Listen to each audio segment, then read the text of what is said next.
Mandinibulise mawethu, mandinibulise matholonyonga ndekudlelana, mandinibulise lusapho ndini lukaNtu. Ndicela ndike ndihlomle ndingumzukulwana wamacwerha udaluxolo kaWoho. Ndicela ke ndihlomle kulo mba wokutshiswa kweBhayibhile. Uba uNqevu ke naye uke wahlomla, kodwa endikuqapheleyo yinto yokokuba abantu aba batshisa iBhayibhile basebenzisa inkolo kaNtu. Xa betshisa iBhayibhile abasebenzisi imibutho yabo. Kutheni? Nobawo uLoyiso Nqevu uthethele inkolo kaNtu xa ehlomla kumba wokutshiswa kweBhayibhile. Akathethelanga umbutho wakhe athi nalo wam umbutho uyakuxhasa ukutshiswa kweBhayibhile okanye awukuxhasi.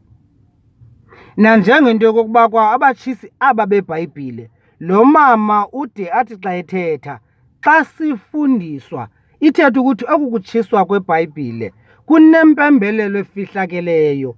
Abayenzi le nto bezenzela, bayasetyenziswa, bayathunywa. Ngubani umthumi wabantu abatshise iBhayibhile? Le ngxoxo bekumele ubiqala apho. Kubuzwe kulaa mama uthi bayafundiswa into yokokuba yintoni le bayifundisiweyo, beyifundiswa ngubani? Kuba ngokomgaqo-siseko kunyhashwe amalungelo wenkolo yobuKrestu, enyhashwa ngabantu abazibiza ngenkolo kaNtu bengazibizi ngokwemibutho yabo. Ukuba ukwicamagu Institute, umbutho kaDr Nokuzola Mndende, omhlawumbi nguwe lo utshisa iBhayibhile, umelezeke uthi silicamagu Institute siyayonyanya iBhayibhile, asiyifuni iBhayibhile. Ngeke mna ndinguhoho ndithethe. Eyona nto indibethayo apha, abantu abatshisa iBhayibhile bayitshisa besebenzisa inkolo kaNtu, besebenzisa i-African spirituality. That is completely wrong. And yile nto indenze ndalwa iminyaka emininzi noDr Nozola Mndende ndisithi le nkolo kaNtu mayingabi zimbono zakho. Inkolo kaNtu mayenze ngohlobo inkolo yobuKrestu yenza ngalo. Amaziyoni amelwa ngamaziyoni, amarhabe amelwe ngamarhabe, amawisile amelwe ngamawisile, ama-St. Johns amelwe ngama-St. Johns. Loo nto ke ngoku ibonisa into yokokuba inkolo yobuKrestu ichubekile, iphilile, iyaphila, kuba imelwe ngamabandla ohlukahlukeneyo. Inkolo kaNtu umntu nomntu ufuna ibe ngathi ziimbono zakhe. Umntu uyalibala ukuba iimbono zakhe ngulaa mbutho ayifawunda yawo. I-African spirituality ayinamntu uyikhokeleyo. Inkolo kaNtu ayinamntu uyikhokeleyo. Kodwa iCamagu Institute siyalazi lelikaDr Nokuzola Mndende, izwi labembola lelikaDaluxolo Hoho, uGasela lixhanti lomthonyama. Ndiyawulibala ke lo kaba uNqevu umbutho. Kodwa eyona nto ndizama ukuyiveza into yokokuba bekumele into yokokuba umntu onengxaki neBhayibhile, onengxaki necawe, onengxaki noYesu, uyiveza loo nto ngokombutho wakhe, ebesinokuthi lo mbutho ulibandla ngokwakwinkolo yobuKrestu. Ukuba kungenzeka njalo, angayeka uhoho usoloko ingathi ulungisa abantu.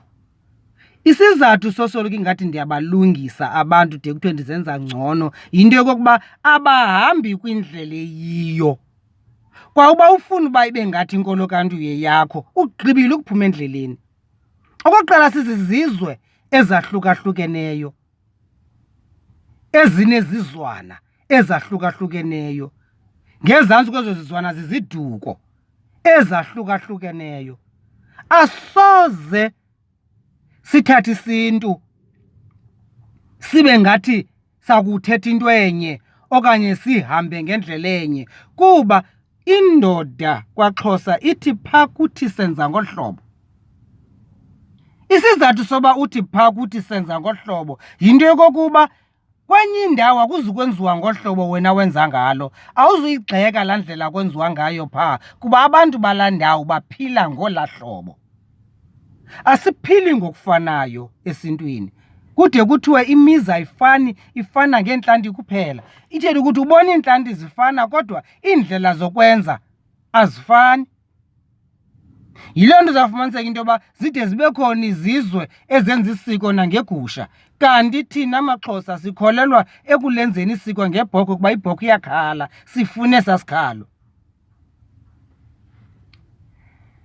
Sizawuyiloza kutshona ilanga, siza kulwa kutshona ilanga, kuba abantu bafuna ukungena i-African spirituality nenkolo kaNtu ngokwemfundo yabo, hayi ngokokuba baphuma phi, kwenziwa kanjani.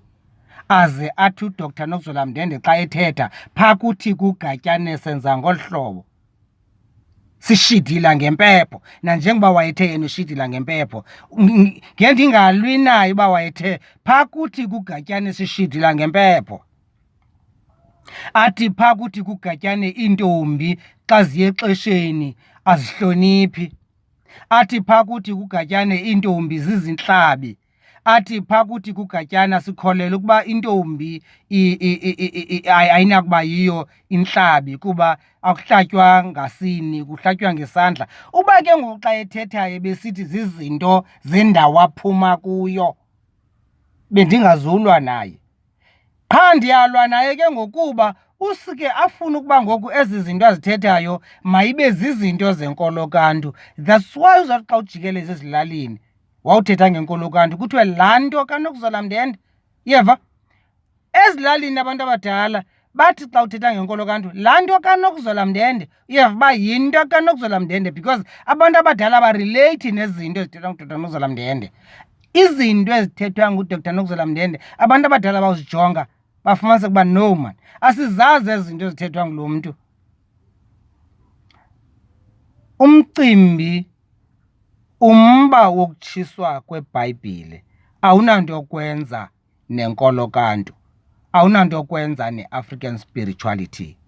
Yingqumbo yabantu abathile abalwa nobuKrestu kuba bephoxakele ebuKrestwini ebebekholelwa kubo.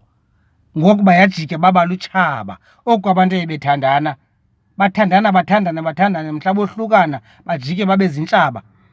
And balwe into engenasiphelo, balwisa zizinto ezibaphoxe kuthando ebebenalo. Naba bantu baye baphoxakala ebuKrestwini ke ngoku basixaka kuba babaleka phambili ekubeni uba bagaye abantu, befuna abantu bacaphukele ubuKrestu, bone bebekubo.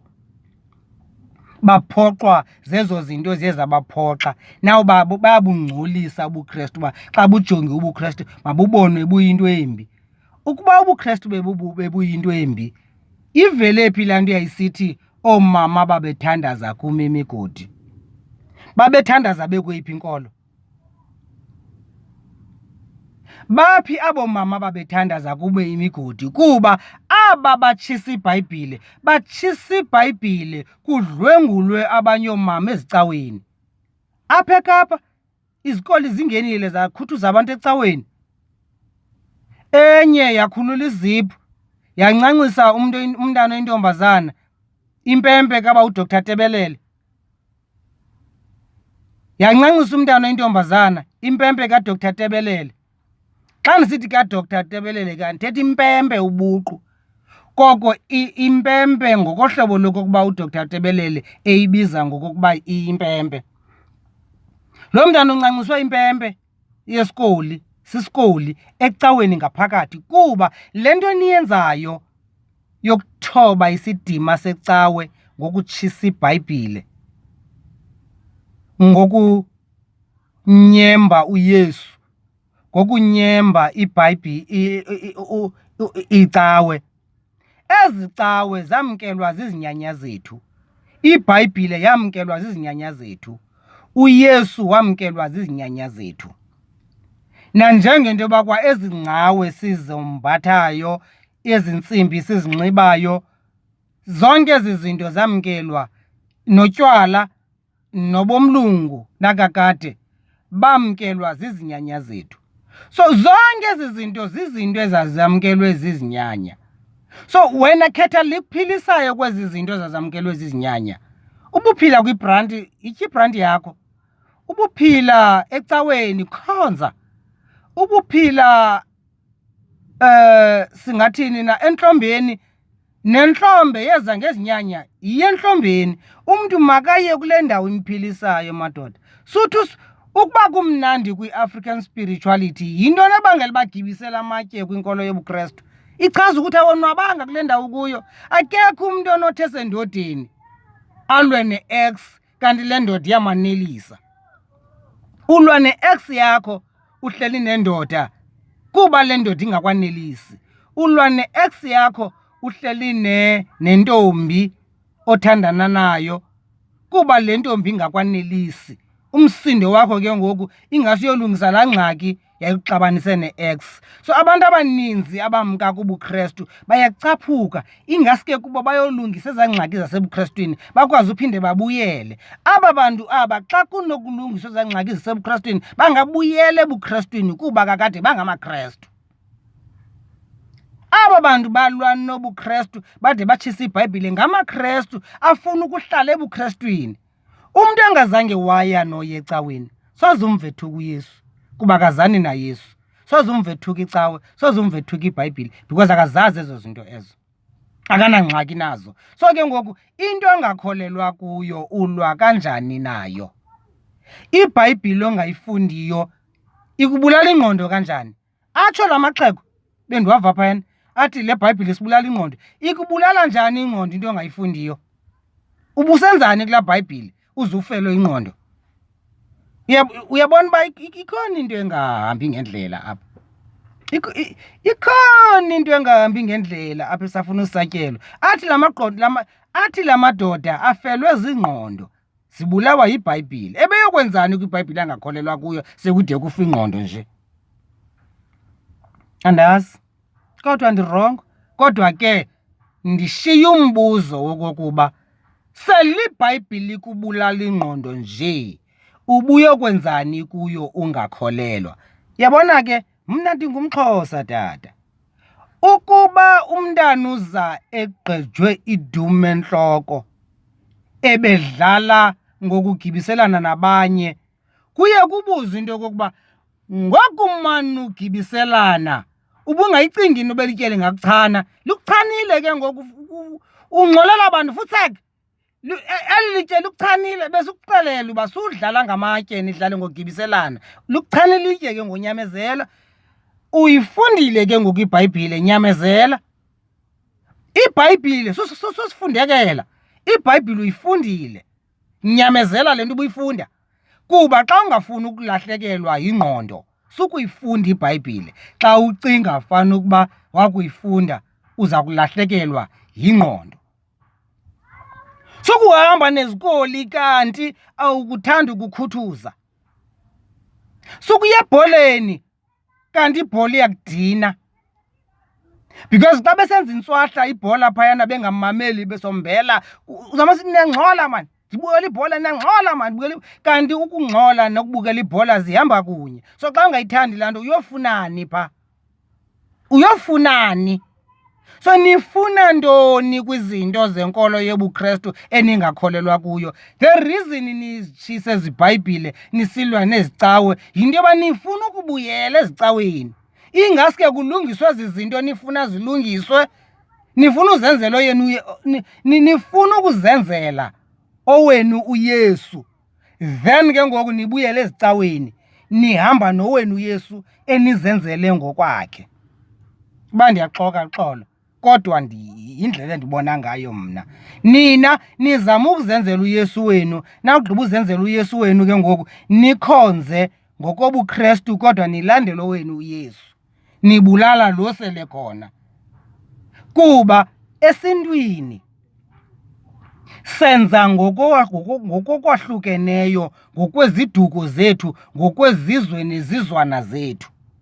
Loo nto yenze ke ngoku umntu nomntu enze ngendlela yakokwabo nangokwendlela yesizwe sakhe. Asinawukwazi ke ngokwesintwini senza into enye. Esintwini asikwazi ukwenza into enye kuba umntu wenza ngokwesizwe sakhe, ngokwesiduko sakhe. Okwanamhlanje ndicela uma kuloo ndawo, okwangoku ndicela uma kuloo ndawo, zaphinde ndize nasesi sihloko ndisinabisa. Omhlawumbi ndizayivelela nalaa ndawo yento yokokuba izinto ezamkelwe ngookhokho bazicamagushela, akukho mntu unelungelo lokuzijikela.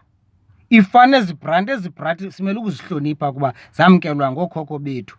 Ezi ntsimbi ngoku ingezo zethu, izezabelungu, kodwa ngenxa yoba zacanyagushelwa ngabadala kuthi siyazihlonipha side siyazithonga. Necawe ke yamkelwa kangabo, neBhayibhile yamkelwa kangabo, noYesu wamkelwa kangabo. Masingazenzeli owethu Yesu. Thina kaloku siqhela iinkomo zomdongwe. Wenza inkomo omdongwe wawugqiba uyikhonyele, uyabona iyalwa, uyayilwisa ngokwakho. Siqhele loo nto thina, and thina singabantu abaqhela ukuzenzela amaselo awobutyebi. Indoda ethengiselwa lobutyebi imane isila, ithi silela izinyanya kanti silela elaselwa. Omnye othenga inyoka, omnye othenga uthikoloshe, omnye othenga iimpuku zemali. So thina singabantu abakholwa kukuzenzela into esizawukholelwa kuyo. Yiloo nto ngoku silwa necawe sifuna uzenzela owethu uYesu. Yinto yoba sifuna thina sibe noYesu ongowethu esimenze ngokwethu, sawugqiba sikholelwe kuye. Kuba eli selwa ulenza ngokwakho, wawugqiba ulenza ngokwakho, yonke into oyifunayo uyifune kweli selwa and likunike. Zezi zinto ke ngoko kwiBhayibhile kuthiwa zizithixo, into yenze ngokwakho wawugqiba ukholelwe kuyo. Xa sikholelwa kwizinyanya, masenze oko izinyanya zethu zazikwenza. Ibe ke ngoku kukukholelwa kwizinyanya oko. Masingakholelwa kwizinyanya ngokuzenzela izinto zethu, simane sizithiya amagama ezinyanya zethu, sithiye izinto zethu. Ndenza into ndiyithiye ngotata katata, ndimane ndisithi tata katata, ndimbize ngegama, ndibiza le nto ndizenzele yona. Hayi, sikwixesha lezityhilelo ngoku. uThixo uveza ubunjani bezinto. Kuthiwa akho litye eliphezu kwelinye elingasayi kususwa. So zonke izinto ziyatyhilwa. Abantu abangamaKrestu ngoku abafuna ukuzenzela uYesu wabo bayatyhilwa, balwa neBhayibhile. Kodwa xa ujonga indlela abenza ngayo ayohlukanga ebuKrestwini. Kanti isintu sohlukile ebuKrestwini kuba esintwini siyanqula, siyacamagusha, siyathetha, asikhonzi. Kwaye esintwini ayikho into edibanisa indoda nenkwenkwe nentombi, ixhego libe lapha namankazana belapha. Once ezo zinto zidibane zithethe into enye zenza into enye, yicawe leyo. Kanti if yesintwini amankazana wodwa, oomama babodwa, iintombi zizodwa, ootata babodwa, amaxhego awodwa, abafana babodwa, nanga amakhwenkwe awodwa. Esintwini asiwenzi umvubo, ecaweni siyawenza umvubo. Amakhwenkwe ngawomtshotsho, abafana ngabentlombe. Kodwa xa usecaweni akho mtshotsho phaa, akho ntlombe, kuyakhonzwa ingoma inye. Akho nto imbi kuba ezi zinto zonke zamkelwa ngookhokho bethu. So mna andithethi ndigxeka, akho nenye endigxekayo. Mna ndithande even amarasta. Amarasta ndiyawathanda kuba noba zityela into zawo, kodwa ingqiqo epha ziinkcubabuchopho amarasta. Amarasta aziinkcubabuchopho, anentlonipho, anembeko, awalwi esidlangalaleni, awazenzi into ezimbi. Ndiyayithanda loo nto, ndiyayithanda inkolo yamarasta. Ndiyayithanda inkolo emaMuslim xa ndiwabone sipha abantu ukutya abahluphekayo ebanika impahla, yinto entle leyo. Izinto nezintle ezenziwa yinkolo kaNtu.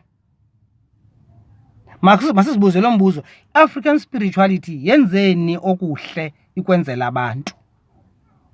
Kuba eva ndithi amarasta awufuni umlo, athanda uxolo. Apha akhoyo amarasta ayaxolelanisa. AmaMuslim apha akhoyo alwa nendlala. AmaKrestu athandazela intlupheko, anika abantu ithemba.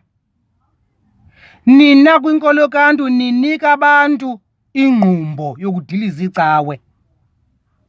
Yho! Mandithule, ndizawuphinde ndibuye, Camakho.